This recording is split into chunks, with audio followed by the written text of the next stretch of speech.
গ্রামীণ ব্যাংক সংশোধন অধ্যাদেশ। এখানে আগে যখন গ্রামীণ ব্যাংক কাজ করত একটা মূল্যবোধ নিয়ে কাজ করত।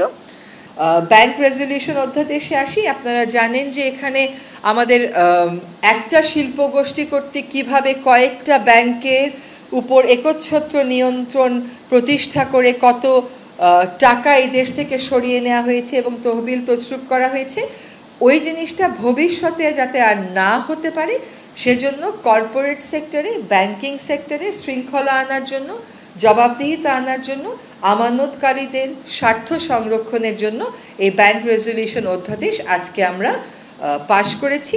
আমরা আবারও বলতে চাই যে আমরা আমানতকারীদের স্বার্থ সুরক্ষাকে সর্বোচ্চ গুরুত্ব দিচ্ছি এবং ভবিষ্যতে যেন এই ধরনের ঘটনায় আমাদের সাধারণ আমানতকারীদের আর পড়তে না হয় সেই জন্যই এই ক্ষেত্রে শৃঙ্খলা কেমন করে আনয়ন করা হবে, বাংলাদেশ ব্যাংককে কতটুকুন ক্ষমতা দেওয়া হবে, সে কোন পর্যায়ে গিয়ে ইন্টারভেন করবে, এগুলো স্পষ্ট ছিল না আইনে, এখন এগুলো স্পষ্ট করা হলো।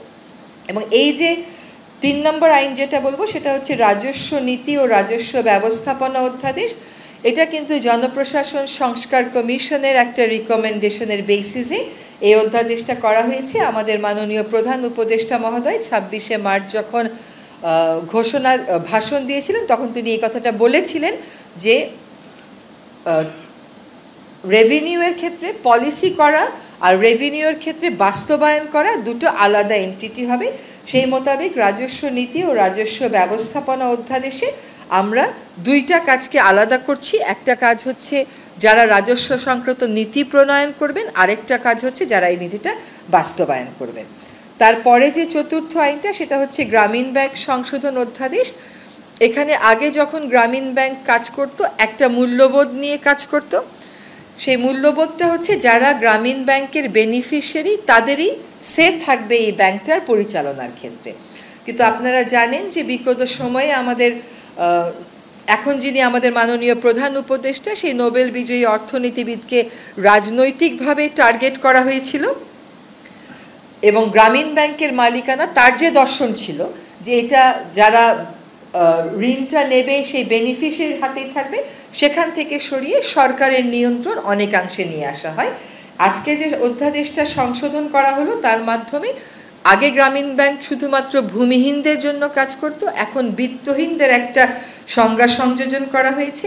ইউনিয়ন পরিষদের পরিসর থেকে বের হয়ে সিটি কর্পোরেশন, পৌরসভাকে অন্তর্ভুক্ত করা হয়েছে এবং বোর্ডের ক্ষেত্রে বলা হয়েছে যে যারা এটার বেনিফিশিয়ারি তাদের মধ্য থেকে ৯ জন নির্বাচিত হয়ে আসবেন, এই ৯ জনের মধ্য থেকে আবার ৩ জন মনোনীত হবেন এবং তাদের মধ্য থেকেই একজন চেয়ারম্যান নিযুক্ত হবেন।